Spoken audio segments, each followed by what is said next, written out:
जब भारत टुकड़ों में बटा हुआ था, तब एक ब्राह्मण पैदा हुआ। न वो राजा था, न योद्धा। फिर भी उसने एक सम्राट को गढ़ा, एक साम्राज्य को खड़ा किया। उसका नाम था चाणक्य। जन्म एक साधारण परिवार में।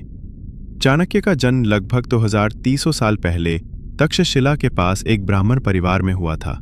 उनका असली नाम था विष्णुगुप्त। कुछ ग्रंथों में कौटिल्य के नाम से भी जाना जाता है। बचपन से ही वो असाधारण बुद्धि के धनी थे। जहां बच्चे खेल में लगे रहते, चाणक्य पेड़ के नीचे बैठकर नीति और धर्मशास्त्र पढ़ते थे। उन्होंने जल्दी ही वेद, दर्शन, राजनीति और युद्ध नीति में गहरी समझ हासिल कर ली। तक्षशिला, शिक्षा का केंद्र। चाणक्य की शिक्षा तक्षशिला विश्वविद्यालय में हुई, उस समय का ऑक्सफोर्ड। यहां से उन्होंने राजनीति, सैन्य शास्त्र और अर्थशास्त्र में गहरी महारत पाई। लेकिन उनकी कहानी सिर्फ ज्ञान तक सीमित नहीं थी। उनके अंदर एक आग थी, भारत को एकजुट देखने की। एक दिन जब वे पाटलिपुत्र पहुंचे, उन्हें अहंकारी राजा धनानंद से अपमानित होना पड़ा। उस अपमान ने चाणक्य के भीतर एक प्रण जगा दिया। अब मैं न सिर्फ इस सिंहासन को गिराऊंगा, बल्कि ऐसा सम्राट गढ़ूंगा जो न्याय, बुद्धि और एकता का प्रतीक बनेगा।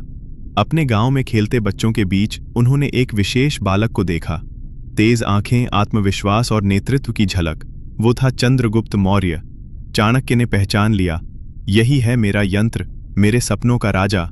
उन्होंने चंद्रगुप्त को शिक्षा दी, युद्ध सिखाया, रणनीति समझाई और उसे तैयार किया एक सम्राट के रूप में। चाणक्य और चंद्रगुप्त ने मिलकर एक अभियान शुरू किया, मगध को मुक्त करने का। ये आसान नहीं था, बार बार हार हुई, लेकिन चाणक्य डटे रहे। उन्होंने जन समर्थन हासिल किया, कमजोरियों को पहचाना और धनानंद को आखिरकार पराजित कर दिया।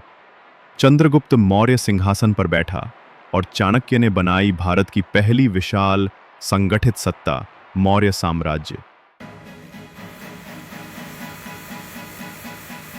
राजा बनाना चाणक्य का लक्ष्य नहीं था, सच्चे राजा को सिखाना उनका धर्म था।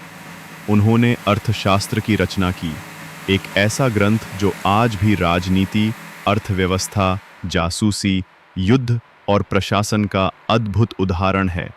इस ग्रंथ में वो सब कुछ था जो एक राष्ट्र को स्थिर, शक्तिशाली और समृद्ध बना सकता है। चाणक्य कहते थे, राज्य धर्म से चलता है, राजा नीति से टिकता है और प्रजा सच्चाई से फलती है। जब चंद्रगुप्त ने संन्यास लिया, चाणक्य भी धीरे धीरे राजनीति से दूर हो गए, लेकिन उनका प्रभाव कभी मिटा नहीं। उन्होंने हमें सिखाया, बुद्धि तलवार से अधिक धारदार होती है और राष्ट्र निर्माण सिर्फ युद्ध से नहीं, नीति से होता है। चाणक्य चले गए, लेकिन वो आज भी हमारे विचारों में जीवित हैं।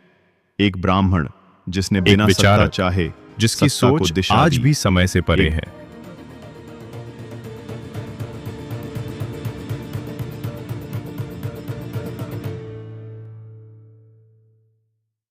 अगर आपको चाणक्य की ये प्रेरणादायक कहानी पसंद आई हो, तो इस वीडियो को लाइक करें, शेयर करें और YTube फैक्ट वर्स को सब्सक्राइब जरूर करें।